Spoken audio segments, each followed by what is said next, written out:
우리 함께 보실 하나님의 말씀은 신약 성경 에베소서 5장 1절, 2절, 2절 말씀입니다. 그러므로 사랑을 받는 자녀같이 너희는 하나님을 본받는 자가 되고 그리스도께서 너희를 사랑하신 것 같이 너희도 사랑 가운데서 행하라.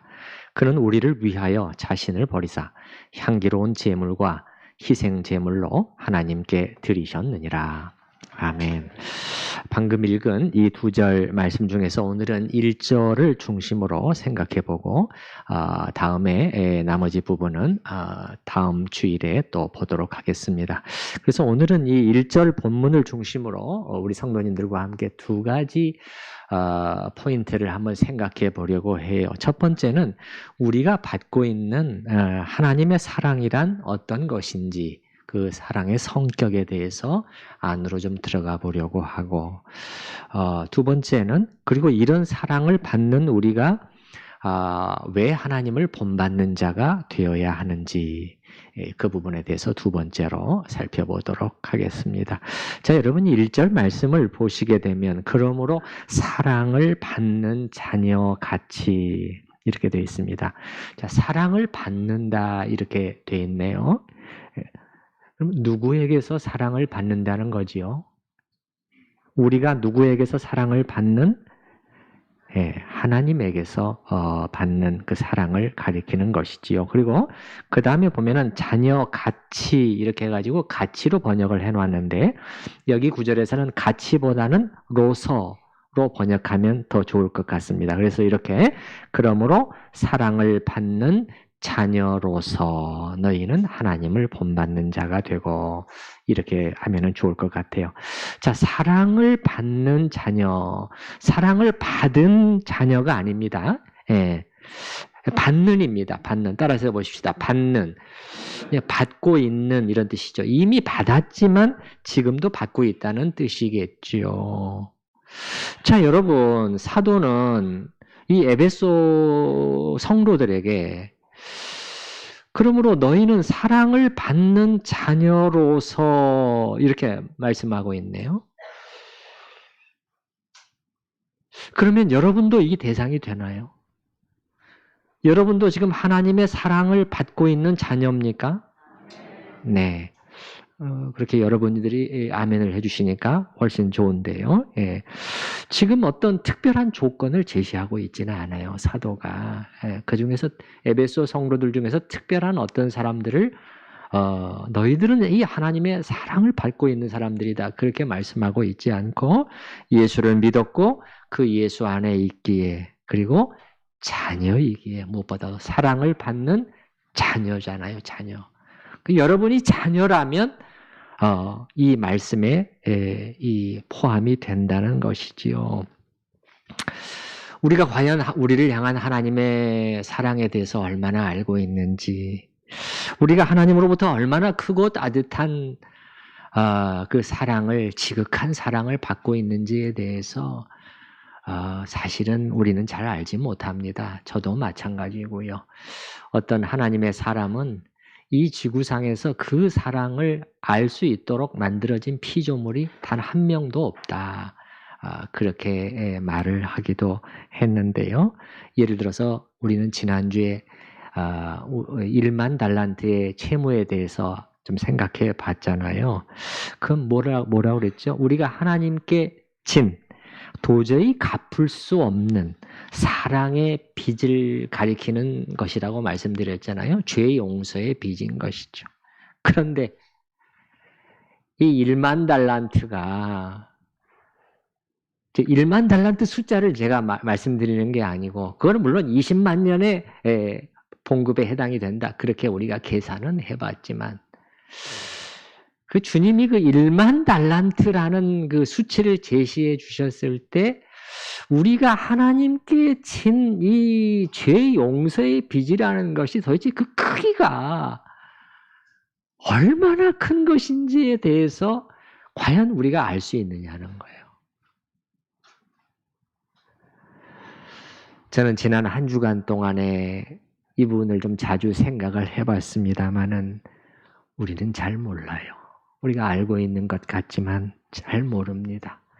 우리가 성령의 참 도우심, 성령의 비추심을 통해서 이 1만 달란트가 의미하는 것이 과연 무엇인지 우리 눈이 열려서 조금이라도 볼 수 있게 되기를 바랍니다. 이 성령의 비추심이 임하게 되면 아마 우리 속에서 맨 먼저 나오는 반응은 탄성일 것입니다. 탄성일. 고개를 끄덕이는 것이 아니라 저 속에서 나지막한 탄성이 부르짖음처럼 나올 것입니다.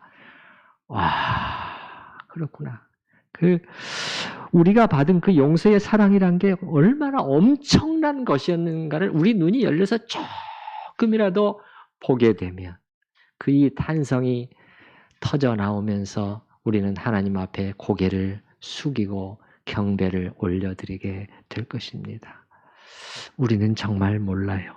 그런데 그럼에도 불구하고 우리는 이 하나님의 사랑 안으로 오늘 아침에 더 좀 깊이 들어가 보려고 하는데요. 자, 그렇게 하기 전에 우리가 받고 있는 이 사랑, 이 하나님의 사랑에 대해서 생각할 때 먼저 두 가지 사실을 놓치면 안 되는데요. 첫 번째는 뭐냐면은 이 사랑의 원인이 우리에게는 없다는 사실입니다. 전혀 없어요. 하나도 없습니다. 이 점을 놓치고 잘못 생각하면 안 됩니다. 그렇게 되기가 우리가 쉬운 존재들인데요. 그러니까 이렇게 되는 거죠. 하나님께서 우리를 그렇게도 사랑하신다라는 말을 들으면 우리는 금방 어느 쪽으로 가기 쉽습니까? 뭔가 나에게도 그 원인이 이유가 있겠지. 내 안에 하나님의 사랑을 받을 만한 것이 그래도 조금은 있겠지. 맞습니까? 이에 대해서 성경은 일관되게 노라고 말씀을 합니다. 이 점이 인간 세계에서의 사랑과 다른 점이라는 것을 제가 말씀드린 적이 있었는데, 예를 들어서 A라는 사람이 B라는 사람을 사랑하고 좋아할 때는 이 B에게서 무언가 이유가 있단 말이에요. 원인이 있단 말이에요. 사랑을 줄 만한 이유가 있단 말이에요. 뭔가 끌릴 만한 요소가 여기서 풍겨난단 말이에요. 그래서 A가 B를 그 원인 때문에, 여기 원인이 있는 그것 때문에 사랑하는 것이에요. 또 부모 자식 간의 사랑도 마찬가지입니다. 이제 갓 태어나서 부모에게 아무것도 해줄 수 없고 오직 침밖에 되지 아니하는 24시간을 이렇게 힘들게 돌봐야 되는 그 어린 아기에게도 무언가 사랑할 만한 귀엽고 예쁜 요소가 그 속에도 있는 거예요. 물론 부모의 사랑도 작용을 하지만 그 베이비 안에도 사랑스러운 요소가 있어요. 인간 세계에서의 사랑은 이렇습니다마는 사랑을 받는 자에게 뭔가 원인이, 이유가 조금이라도 있게 됩니다마는 우리와 하나님의 관계는 달라요. 성경이 한결같이 선언하고 있는 바는 우리 안에는 하나님의 사랑을 받을 만한 요인이 정말 1도 없다. 그겁니다. 죄인이라는 이 단어가 너무도 많은 것을 그 속에 포함하고 있는 단어인데, 우리는 하나님을 거역한 악한 죄인이요, 그리고 악하고 무가치한 자라고 성경은 여지없이 애누리 없이 증언하고 있다는 것입니다. 그러므로 우리는 전혀 큰 소리 칠 것이 없습니다. A.W. 토저 목사는 이 진리를 이렇게 기도문으로 고백했는데요. 하나님, 당신의 사랑은 무원인적이며 우리에게 있지 않다는 거예요.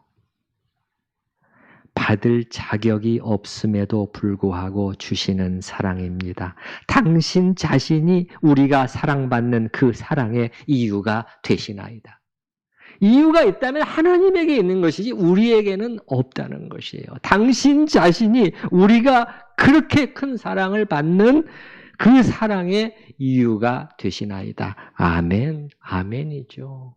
여러분도 아멘이 되시나요? 네, 정말 이 성경을 따라서 우리는 아멘을 하는 거예요. 예. 이게 첫 번째고요. 이게 첫 번째. 그 사랑의 원인이 우리 자신에게는 하나도 없고 오직 하나님께만 있다. 근데 두 번째는 그럼에도 불구하고 자녀된 우리를 향한 하나님의 사랑은 진실된 사랑이라는 또 점이에요. 그러니까 우리에게는 이유가 없다고 하니까는 그 사랑은 뭔가 부족한 사랑, 뭔가 허구, 껍데기밖에 없는 사랑, 마지못해서 하는 사랑, 그게 아니고 진짜 리얼이라는 또 사실이에요. 이게 또한 성경이 변함없이 견지하고 있는 그러한 사상이에요. 정말 크고 지극한 참된 사랑을 우리는 받았고 받고 있다라는 이 사실이죠.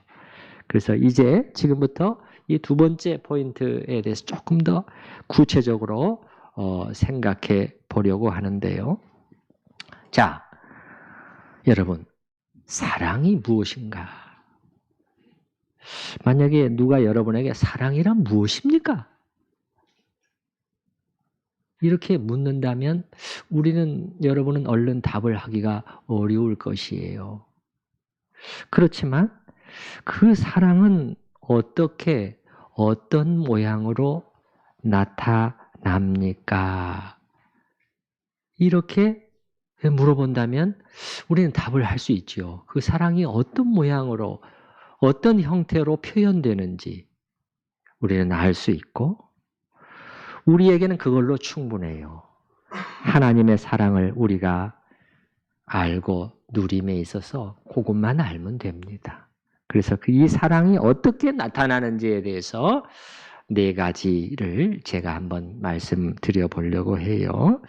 여러분이 잘 들으시고 이 사랑 속에서 하나님과 우리의 관계는 지금 어떤 관계인지에 대해서 깨닫고, 그래서 이 하나님의 사랑을 알고 믿고 누리는 은혜가 있으시기를 바랍니다. 첫 번째는요, 이 관심인데요. 사랑은 그 대상에 대한 관심으로 나타납니다. 부모는 자녀를 사랑하기 때문에 자녀에게 관심을 갖지요. 이게 사랑의 관심이지요. 자녀가 지금 어떤 상태에 있는가, 무엇 때문에 힘들어하는가, 어떤 친구를 사귀는가, 모든 것에 관심을 갖지요. 사랑하기 때문에 이 관심의 끈을 놓을 수가 없어요. 맞습니까? 네. 여러분, 세상에서 아무에게도 관심을 받지 못하는 한 사람이 있다고 여러분이 한번 상상해 보시기 바랍니다. 얼마나 외롭고 춥고 슬프고 끔찍한 상태인 것인지 그 영혼은 살아갈 수가 없습니다. 시들어 죽어갈 수밖에 없어요. 잘 알려진, 많이 알려진 김춘수 시인이 쓴 꽃이라는 시는 이렇게 시작하지요. 내가 그의 이름을 불러주기 전에는 그는 다만 하나의 몸짓에 지나지 않았다. 내가 그의 이름을 불러주었을 때 그는 나에게로 와서 꽃이 되었다. 이름을 불러준다는 것은 뭐겠습니까? 오늘 우리말로 하면 관심이지요. 관계를 맺고 진정한 관심을 표현해 주었을 때 어떻게 됐어요? 그는 꽃으로 피어나게 됐다는 거예요. 하나님도 우리를 사랑하시기 때문에 이것이 하나님과 우리 사이에 일어나는 일이에요. 하나님도 우리를 사랑하시기 때문에 우리에게 그것도 큰 관심을 갖고 계십니다. 하나님은 우리가 어떻게 되든 말든 무슨 일을 겪든 어떤 일로 인해서 마음이 눌리고 힘들어하든 말든 무슨 유혹 때문에 고통스러워하든 말든 도무지 상관치 않는 분이 아니십니다. 예수님은 이 사실을 어떻게 한 문장으로 딱 표현하셨죠? 너희에게는 무엇까지 세신 바 되었느니라? 무엇까지? 머리털까지, 머리카락 수까지 세고 계실 정도. 더 이상 무슨 말이 필요하겠습니까? 그 부분을 제가 한번 읽어드려 보면 마태복음 10장 부분을 읽어드려 볼게요. 예수님께서는 참새 2마리가 한 아사리온에 팔리는 것이 아니냐. 이것도 그냥 되는 것이 아니다. 하나님의 뜻 가운데서 이루어지는 일이다 하면서 너희에게는 머리털까지 다 세신 바 되었나니. 다 나오대. 다 세신 바 되었나니 두려워하지 말라. 너희는 많은 참새보다 귀하니라. 하나님께 너희는 귀한 존재다. 귀한. 여러분, 하나님께서 여러분에 대해서 사랑의 관심을, 지대한 관심을 갖고 계심을 아시기 바랍니다. 이게 첫 번째 관심이고, 두 번째는 사랑은 그 대상을 향한 선한 의지로 나타나게 되어 있어요. 따라서 해보십시다. 선한 의지. 선한 뜻이라는 건데요. 무슨 말이냐면 사랑은 그 대상이 잘 되기를 진정으로 바란다는 것입니다. 우리가 사는 이 세상에서 우리는 반대의 경우를 자주 부딪힐 수가 있습니다. 우리에게 해를 가할 수 있는 사람들이나 사건을 얼마든지 만날 수 있지요. 그런 세상 속에서 우리는 살고 있기 때문에 우리는 자주 긴장 속에 있습니다. 자주 긴장하고, 때로는 불안해하고, 때로는 두려움을 느낍니다. 밤길에 누가 나를 계속해서 따라오는 것 같을 때도 그렇고요. 이럴 때 우리가 불안해지는 이유는 뭡니까? 상대가 나를 향해서 선한 의지를, 좋은 뜻을 가졌는지를 내가 알 수가 없잖아요. 어떤 위해가 나에게 가해질지, 그가 선한 뜻을 가지고 있지 않다면 나에게는 큰 위해가 다가올 거 아니에요. 그러니까 불안해지는 것이죠. 두려움이 오는 것입니다. 그런데 하나님이 우리를 사랑하신다 할 때 그 의미성, 그러니까 여러분이 왜 이렇게 하나씩 풀어나가냐면, 하나님 우리를 사랑하시지, 사랑하셔. 근데 그렇게만 알 것이 아니라 그 사랑의 내용과 성격을 우리가 알고 묵상할 때 우리에겐 정말 유익이 있기 때문에 그런 것입니다. 그것이 우리를 살게 하고 힘있게 하고 꽃으로 피어나게 하고, 그리고 영적인 힘을 우리에게 가져다 주기 때문에 이 내용을 여러분과 함께 나누고 여러분이 같이 묵상하시기를 제가 독려하는 것입니다. 그래서 하나님이 우리를 사랑하신다 할 때는 우리를 향해서 선하신 뜻을, 선한 의지를 가지고 계신다는 거예요. 다른 말로 하면 정말 우리가 잘 되기를 바라시는 뜻을 하나님은 갖고 계신다는 거예요. 믿으시나요? 많은 그리스도인들이 현실 속에서 이 부분을 잘 믿지를 못해요. 그래서 성경은 이 하나님의 사랑을 믿고 두려워하지 말라고 늘 말하잖아요. 사랑이 두려움을 내어쫓는다고 그렇게 사도 요한은 말하잖아요. 우주의 왕이요 주관자이신 하나님께서 우리를 향해서 선한 뜻을 목적하고 계신다. 그러므로 두려워하지 말라는 거예요. 아까 말씀드렸잖아요. 선한 의지를 확인할 수 없을 때는 불안함이 오는 거예요. 상대에 대해서. 근데 우주의 주관자이신 하나님께서 나를 향해서 이 선한 의지를 가지고 계셔요. 예. 그래서 요한일서에 보게 되면 사랑 안에 뭐가 없고 두려움이 없고 온전한 사랑이 뭘 내쫓나니? 두려움을 내쫓나니. 그렇게 말씀했잖아요.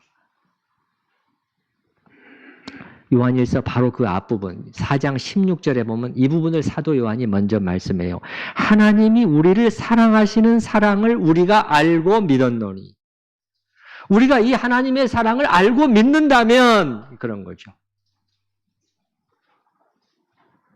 18절에 보면 사랑 안에 두려움이 없고 온전한 사랑이 두려움을 내쫓나니. 저는 이 말씀이 참 좋아요. 하나님이 우리를 사랑하시는 사랑을 우리가 알고 믿었노니.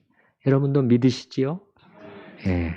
그렇다면 또한 이 시간에 여러분을 향한 하나님의 선한 뜻을 믿으실 수 있기를 바라요.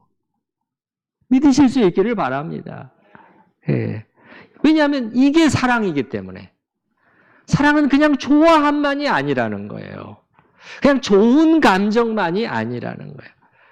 그것이 가지고 있는 것은 상대를 향해서 잘 되도록 모든 것을 의도하고 맞춰 나가시는 그러한 하나님의 의지가 담겨 있다는 거예요. 그래서 여러분이 이걸 믿으시고 어떤 상황 속에서든지 두려움을 내려놓고 쉬는 은혜가 있을 수 있기를 바랍니다. 두 번째, 선한 뜻이고요. 세 번째는요, 사랑은 그 대상과 자신을 동일시하고 감정적으로 동일시, 한 몸처럼 그렇게 하면서 그 사랑하는 대상을 위해서 아낌없이 내어주려 합니다. 사랑은 그것이 진짜 사랑일수록 자신에 관해서는 조금도 고려하지 않고 사랑의 대상에게 모든 것을 아낌없이 줍니다. 즉 사랑에는 무슨 특성이 있느냐면은 자기 희생적인 특성이 있어요. 참된 사랑일수록 그래요. 참된. 이거는 우리 둘레에서도 사실은 이렇게 관찰할 수 있는 그런 그 모습들이 또 있잖아요. 아, 저게 엄마의 희생적인 사랑이구나. 근데 희생을 하면서도 너무 기쁜 표정인 거예요. 이게 사랑이라니까요. 이게 놀랍지 않습니까? 그래서 무척 야위고 피곤해 보이는 한 젊은 엄마가 근데 품 안에 안고 있는 아기를 보면 통통하고 아주 건강한 아기를 품에 안고 젖을 먹이는데 그 얼굴에 막 지치고 막 불평하는 표정이 있는 것이 아니라 행복과 긍지로 빛나는 눈으로 그 자기의 아기를 응시하는 그 모습을 우리는 얼마든지 볼 수 있지 않습니까? 희생하면서 기쁨이 있어요. 모든 사랑에 자기를 희생하는 행위는 공통적으로 나타나게 되어 있습니다. 그래서 성경은 말하기를 하나님은 그 큰 사랑 때문에 아들 예수를 내어주시게 되었다고. 그 말은 무슨 말입니까? 최고로 소중한 것을 내어주셨다는 뜻이에요. 최고의 희생을 하나님은 하셨다는 것입니다. 우리가 그것을 알든지 모르든지 믿든지 안 믿든지 이것이 사실이라는 거예요. 그리고 하나님의 그 사랑은 지금도 변치 않았다. 사랑을 받는 자녀들이요. 하나님께서는 지금도 그 동일한 사랑으로 자기 희생적인 사랑으로 여러분과 저를 사랑하고 계십니다. 이거를 또 꼭 붙드시길 바라요. 꼭 붙드시길 바라요. 그 다음에 이게 세 번째 동일시고 마지막 네 번째로 사랑은 그 대상으로부터 기쁨을 거두게 되어 있어요. 무엇을 거둬요? 기쁨이에요. 엄마 아빠는 자녀가 태어나 성장하는 모습들을 봐가면서 걸음마에서부터 모든 그 하나하나가 다 기쁨이 되잖아요. 그렇죠? 그냥 막 보기만 해도 막 웃음이 나오잖아요. 웃음이. 표정이 달라지잖아요. 환해지잖아요. 얼굴이 어두웠다가도 기쁜 거예요. 그 작은 몸짓, 그 표정 하나. 그게 기쁨을 주기 때문에 표정이 환하게 바뀌는 거예요. 누구를 향해서도 보여주지 않았던 그 표정들이 순간적으로 나오잖아요. 우리 하나님께서도 우리를 향해서 기쁨을 맛보십니다. 많은 그리스도인들이 이걸 믿질 못해요. 우리가 많이 부족하지만 하나님을 찾고 그래도 그분을 알아가기 위해서 손을 내뻗치고 말씀대로 살아보려고 애쓰고 잘못했을 때 하나님 앞에 회개하고 돌이키고 그 가운데 조금씩 성장해 가는 것을 보실 때 하나님은 여기서 기쁨을 맛보십니다. 왜? 왜지요?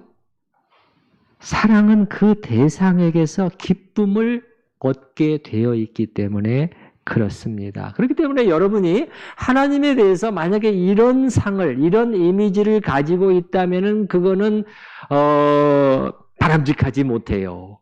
여러분이 하나님을 생각했을 때 하나님께서 여러분을 향해서 늘 못마땅해 하시며 늘 양에 안차하시면서 뭔가 불쾌해 하시면서 약간 짜증 섞인 시선으로 여러분을 보고 계실 것이라고 상상한다면 그것은 비성경적이에요. 하나님이 우리를 사랑하시는 사랑을 우리가 알고 믿었노니 어린아이가 얼마나 부족합니까? 사랑 때문에 부모는 거기서 기쁨을 찾아내잖아요. 그래서 구약의 스바냐 선지자는 이 사실을 이렇게 노래했잖아요. 너의 하나님 여호와가 너의 가운데 계시니 그는 구원을 베푸실 전능자이시라.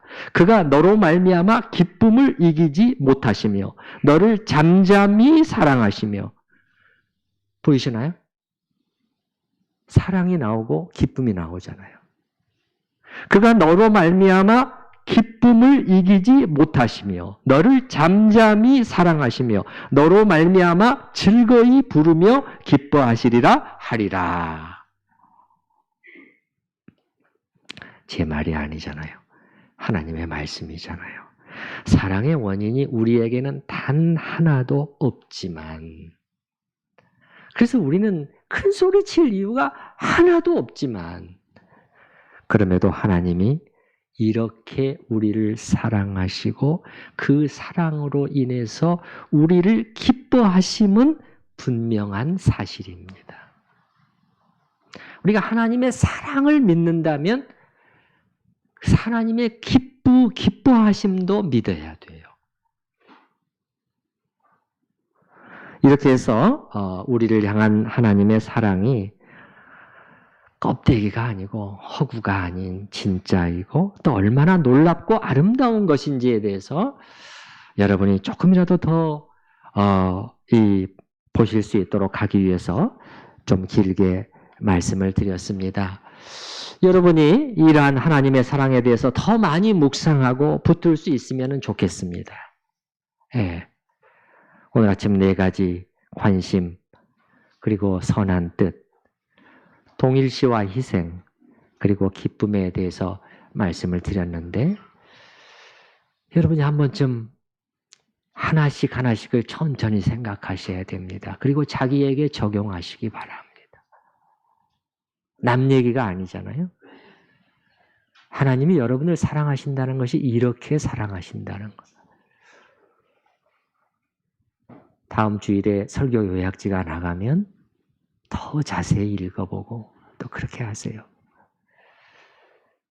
이 설교 요약지 그냥 던져버리지 마시고 우리 교회 어느 성도님 한 분은 집에 그날 주일이 지나가기 전에 그 전주일의 설교 요약지를 반드시 전체를 다 읽어보고 또 주보 뒤에 나와 있는 설교 인용 부분도 꼭 읽어봅니다.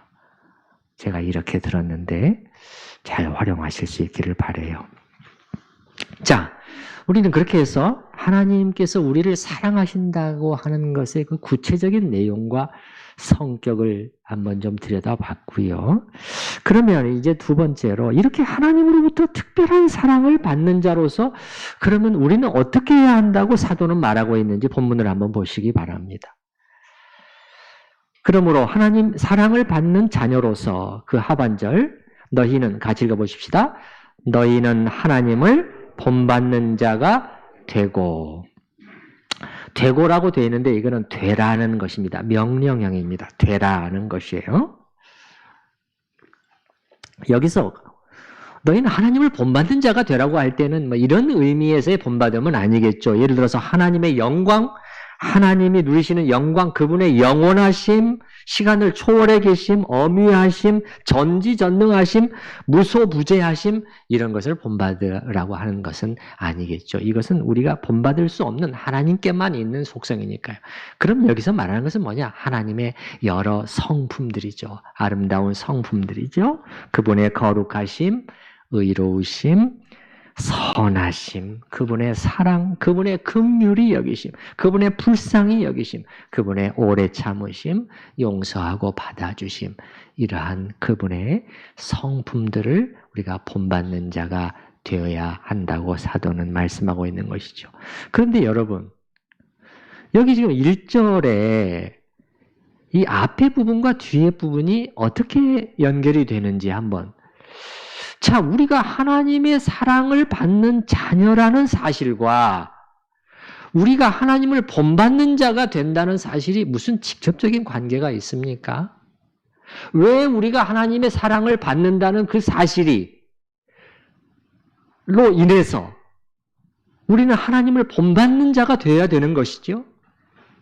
왜 그렇죠? 그럴 때 성경을 읽을 때는 늘 이렇게 질문을 던져가면서 읽으면 도움이 되는데요. 저는 그 이유를 한 2가지 정도만 여러분과 나눠보겠습니다. 첫 번째는 우리가 사랑을 받는 이렇게 되어 있잖아요. 사랑을 입은 자이기 때문에 그래요. 사랑을 받는 자녀같이. 자, 이렇게 큰 사랑을 받는 자는 여러분, 만약에 어떤 사람이 정말 많은 묵상과 기도와 성령의 그 조명을 통해서 하나님의 사랑을 정말 깊게 깨닫게 되었습니다. 맛을 보게 된 거죠. 그럼 어떻게 되겠어요? 그 마음에 정말 감동이 일어나지 않겠어요? 감동이 일어나지 않겠어요? 그러면 어떻게 될까요? 그걸로 끝나고 잊어버리고 갈까요? 자기 마음속에 하나님의 사랑을 이렇게 진하게 느꼈는데 그러면 어떻게 되겠습니까? 동일한 반응이 움직이게 돼 있어요. 뭐죠? 하나님을 향한 사랑이 그 속에 일어나게 돼 있다고요. 일어나게 돼 있어요. 그래서 우리가 여기서 그 사랑을 받는 자녀, 사랑을 깨달은 자로서의 반응을 말하는 거예요. 그러면은 그 사람, 하나님을 향한 사랑 속에서 어떻게 하게요? 그 하나님을 기쁘시게 하고자 하는 소원을 가지는 것이 마땅한 것이지요. 여러분, 하나님께서 우리를 사랑하신다고 할 때는 그 사랑에 관심이 있다고 말씀드렸는데 그 관심에는 기대가 수반될 수밖에 없는 것이죠. 잘 되기를, 잘 자라주기를 그냥 기대가 있잖아요. 잘 자라든지 말든지 상관이 없어. 관심이 그런 게 관심입니까? 그거 아니잖아요. 부모는 자식을 사랑할 때 그 관심과 그 사랑의 기대가 있습니다. 사실은 그 기대치가 높죠. 말은 하지 않지만 부담을 줄까 봐서. 그러나 그 기대치가 높은 것이죠. 그리고 그렇게 안 되고 잘 못 될 때는 안타까움이 있고 아픔을 느끼고 때로는 슬픔을 느낀다고 제가 말씀드렸잖아요. 성령의 슬퍼하심에 대해서 제가 말씀드렸잖아요. 성령의 슬퍼하심은 사랑을 전제로 하는 것이라고 말씀을 드렸잖아요. 그러면 우리도 마찬가지라는 거예요. 이 사랑을 받는 자로서 하나님이 우리를 향해 갖고 계시는 이 사랑의 기대에 부응하려는 자세를 가짐이 마땅하다. 사도는 그렇게 말씀하고 있는 것이죠. 그래서 우리는 하나님을 기쁘시게 할 것이 과연 무엇인지를 찾고 실천해 보려는 자세를 갖게 되는 것이죠.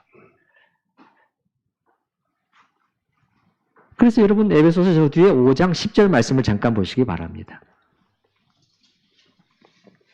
5장 10절 말씀 같이 읽어보십시다. 주를 기쁘시게 할 것이 무엇인가 시험하여 보라. 이건 거죠. 이제는 사랑하는 나의 하나님을 기쁘시게 하고 싶어져야 되는 거죠.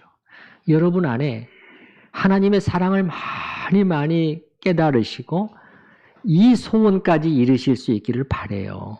예, 하나님을 기쁘시게 하고. 이게 진짜 사랑이잖아요. 이게 진짜 사랑이잖아요. 그냥 막 하나님 사랑합니다. 그냥 찬양만 드린다고 해서 그 사랑이 아니잖아요.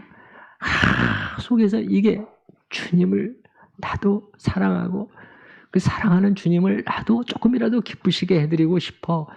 이게 참 사랑이잖아요. 예.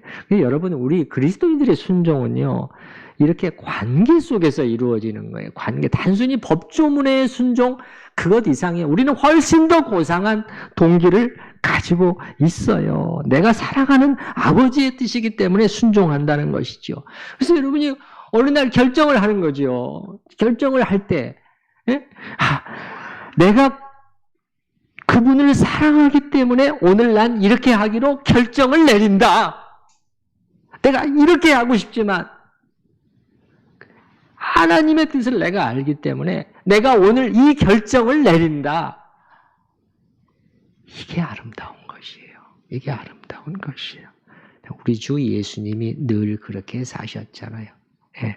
아버지께서 주신 잔을 내가 마시지 않겠느냐. 내 사랑하는 아버지께서 주신 잔인데 거기서 독이 바뀌어요. 독이 아닌 것으로 바뀌어버린단 말이에요. 독이 아닌 것으로. 이게 첫 번째고요. 사랑을 받는 자로서의 우리의 반응이고요. 두 번째 이유는 이건 로이드 존스 목사의 표현인데요. 가정의 영예를 지키기 위해서라고 그렇게 또 독특한 시각을 제시를 했는데 그게 맞는 말씀이에요. 이 성경적인 근거가 분명히 있더라고요. 예. 그러니까 우리는 성령으로 거듭남으로써 어떻게 됐죠? 하나님의 권속이 됐잖아요. 따라서 해보십시다. 하나님의 권속. 정확하게 에베소서 2장 19절에 나오는 표현이잖아요. 가족이 되었다는 뜻이잖아요. 가족이 되었다. 그러면 우리는 이 가족의 구성원으로서 우리 각자가 이 가정을 사실상 대표하는 자라고 할 수 있어요. 왜냐하면 우리가 어떻게 행동하는가에 따라서 이 가정이 평가되곤 하잖아요. 여러분, 이 세상에서도 어때요? 자녀들이 밖에서 어떻게 말하고 행동하는가? 그것이 따라서 그걸로 누구를 판단해요? 그 자녀만 판단하는 게 아니라 그 부모를 판단하고 그 가정을 평가하고 사람들 그렇지 않습니까? 우리는 하나님의 가정의 일원이라는 거예요. 예, 그 가정의 영예를 지킬 책임이 저와 여러분에게 주어져 있는데 근데 우리가 새롭게 입양된 가정이죠. 사실은요. 원래 가정은 그게 아니야. 이 입양된 가정은 얼마나 대단한 가정입니까? 예? 하나님의 권속이니까 로이드 존스 목사는 이건 사실상 왕가에 입양된 거라는 거. 왕가에. 그러면 우리는 이 왕가의 일원으로서 그 특권과 영예를 인식하고 그 특권과 영예를 인식할 뿐만 아니라 책임 있는 한 사람으로 행동할 수 있어야 된다는 거예요. 그게 예수님이 우리에게 말씀하신 거잖아요. 그게 예수님께서 그렇게 말씀하셨잖아요. 뭐라고? 이같이 너희 빛을 사람 앞에 비치게 하여 그들로 너희 착한 행실을 보고 하늘에 계신 너희 아버지께 뭘 돌리게 하라? 영광을 돌리게 하라. 그렇게. 그게 무슨 말이에요? 무슨 말입니까? 자녀된 우리가 이 세상에서 어떻게 행하는가에 따라서 우리 아버지이신 하나님께 영광이 돌아갈 수도 있고 정반대의 것이 돌아갈 수도 있다. 그 뜻이잖아요. 그 뜻이잖아요. 그래서 오늘 본문 말씀, 왜 우리는 사랑을 받는 자녀로서 마땅히 하나님을 본받는 자가 되어야 하는가? 그 두 가지를 생각을 해봤습니다. 우리는 사랑을 받는 자이기 때문에 사랑의 반응이 있어야 된다. 두 번째는 가정의 영예를 지키기 위해서라도 우리는 아버지를 본받는 자가 되어야 된다. 그리고 사도는요, 이 에베소 교인들에게 지금 이렇게 명령하고 있는데요. 너희는 하나님을 본받는 자가 되고, 그래서 이게 되라라는 명령형이라고 말씀드렸잖아요. 이 됨입니다, 여러분. 됨.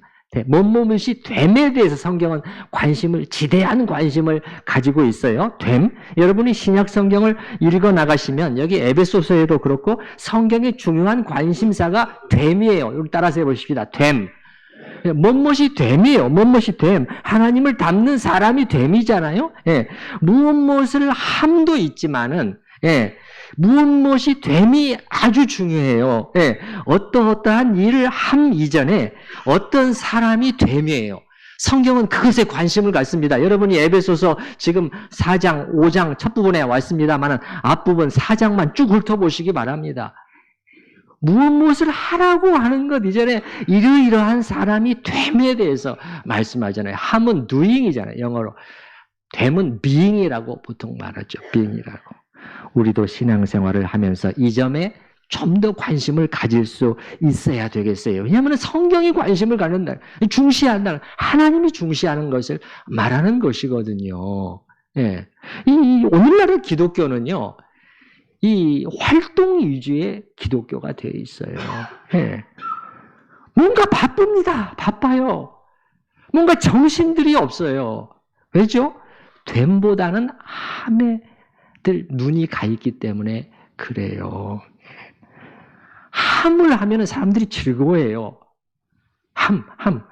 우리는 이 일 저 일을 하고 무슨 조직을 만들고 사람을 모으고 행사와 프로젝트를 진행하고 그런 것들을 좋아합니다.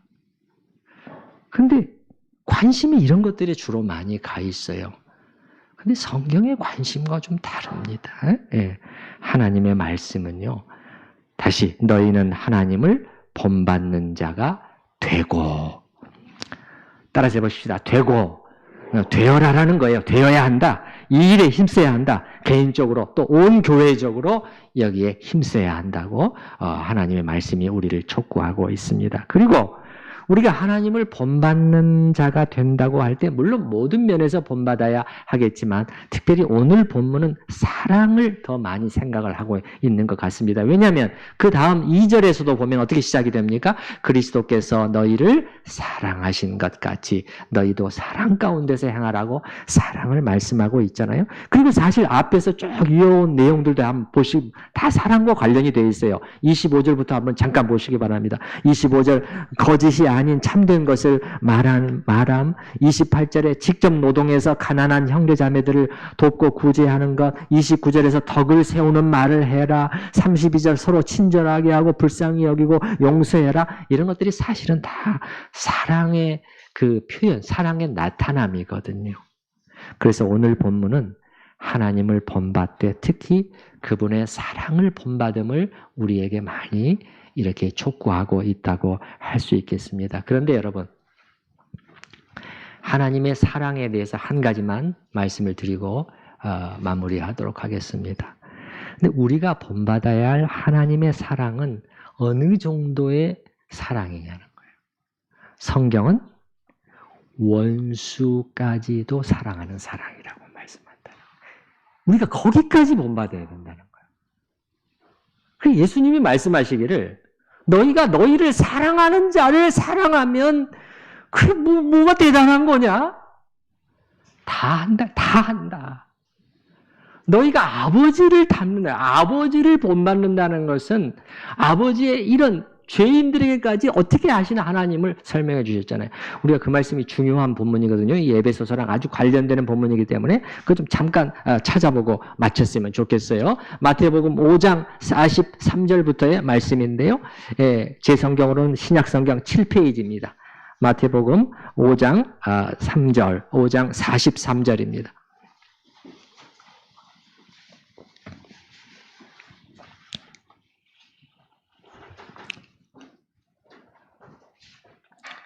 (5장 43절부터) 너희의 아버지가 누구신가를 알고 그 아버지의 아들이 되자. 예수님의 이 촉구잖아요.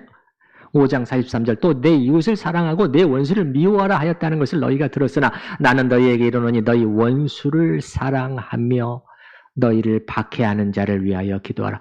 너희를 이렇게 깊이까지 괴롭히는 그 사람까지도 그걸 말씀하는 것 아닙니까? 너에게 이렇게 큰 상처를 준 그 사람까지도 그거 아닙니까? 45절 이같이 한즉 하늘에 계신 너희 아버지의 아들이 되리니. 이게 에베소서 본문의 하나님을 본받음이라는 거예요. 하나님을 닮는 일에 해당이 된다는. 이는 하나님이 그 해를 악인과 선인에게 비추시며 비를 의로운 자와 불의한 자에게 내려주시기 때문이다. 우리 하나님은 다른 말로 하면 이렇게 넓은 마음을 가지신 분이라는 거예요. 얼마나 넓으신지 모르겠어요. 우리 따라서 해보십시다. 넓은 마음. 46절 너희가 너희를 사랑하는 자를 사랑하면 무슨 상이 있으리요? 세리도 이같이 아니하느냐? 또 너희가 너희 형제에게만 무난하면 남보다 더하는 것이 무엇이냐? 이방인들도 이같이 아니하느냐? 여러분과 친하고 여러분에게 잘해주는 사람한테만 안녕하세요 밝게 인사를 한다면, 그렇지 못한 사람한테는 다가서지 않으려고 한다면, 고개를 외면해 버린다면 어떻게 아버지를 닮을 수가 있냐 말이에요. 어떻게 아버지를 닮음이 될 수가 있겠냐 말이에요. 48절 말씀 우리 같이 읽어보십시다. 그러므로 하늘에 계신 너희 아버지의 온전하심과 같이 너희도 온전하라. 오늘 본문에 따른 에베소서 본문으로 표현해보면 사랑을 받는 자녀로서 하나님을 본받는 자가 되라는 것이죠. 여러분, 우리가 마음을 자꾸 좁히지 말고 좁히다 보면은 이렇게 좁아지고 나중에는 자기 한 사람 설 자리도 없어집니다. 그렇게 사람이 좁아져 버려요. 반대로 넓히실 수 있기를 바랍니다. 이웃을 향해서든지 교회 지체들을 향해서든지 가족들도 마찬가지고 우리 하늘 아버지를 닮아서 넓은 마음을 가지고 사랑을 실천하는 모두가 되시기를 바랍니다. 2절 말씀은 다음번에 계속하도록 하겠습니다. 우리 들으신 말씀을 생각을 하면서 같이 기도하는 시간을 갖습니다.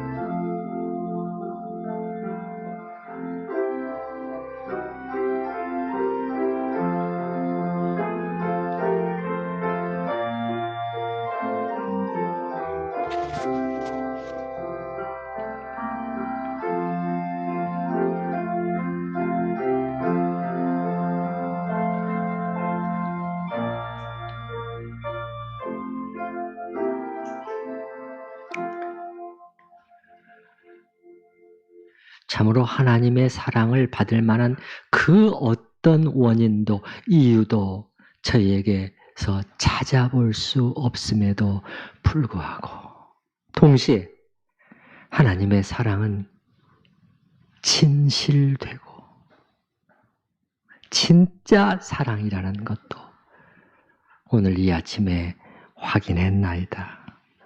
참으로 우리를 향한 하나님의 사랑은 얼마나 크고 깊고 넓고 진실한 것인지 주님, 이 사랑을 저희가 더욱더 알아가게 하여 주시옵소서. 하나님의 말씀에 있는 대로 저희가 믿고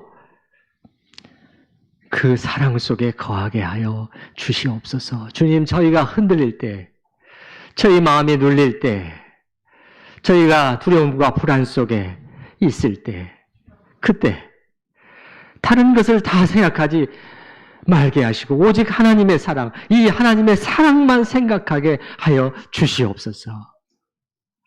그 속에서 저희 영혼이 쉴 수 있도록 하나님의 사랑 안에 기대어 그 품에 쉴 수 있게 하여 주시옵소서.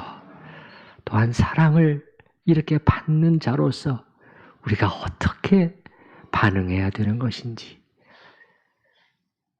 하나님을 본받는 자가 되어야 되지 않겠느냐. 하나님을 우리도 사랑하고 그 하나님을 기쁘시게 하고자 하는 소망 가운데 우리에게 필요한 자세는 아버지를 닮아가는 그러한 변화, 그러한 됨이라고. 함 이전에 무엇을 하려고 하고 바쁘게 뛰어다니는 것도 필요할지 모르지만 그러나 차분히 나의 됨에 대해서 하나님을 본받는 자가 되고, 사도는 말씀합니다. 되어야 한다. 그게 중요하다. 우리에게 이렇게 말씀합니다. 주님, 이 부분을 하나님이 중요시하는 이것에 저희도 관심을 갖게 하여 주시옵소서. 특별히 하나님의 사랑을 본받아야 될 텐데 과연 하나님의 사랑은 얼마나 넓은 것인지 확인했사오니 주여, 저희가 좁아지고 또 좁아지지 않도록 도와주시옵소서. 이제는 우리 아버지를 바라보면서 아버지의 마음이 얼마나 넓으신 것인지를 우리도 보고 배우고 흉내내게 하여 주시옵소서. 예수님의 이름으로 기도하옵나이다. 아멘. 우리 찬송가 293장 우리 1절과 3절 두 절만 부르도록 하겠습니다.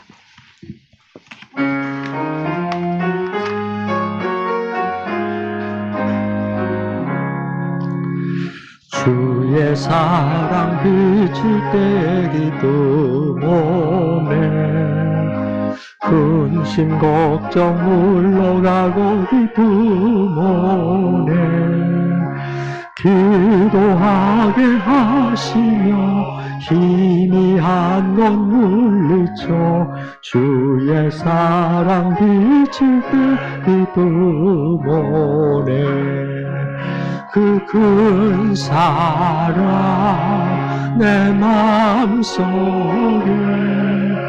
충만하게 비칠 때 찬송하네. 그 큰 사랑 내 마음속에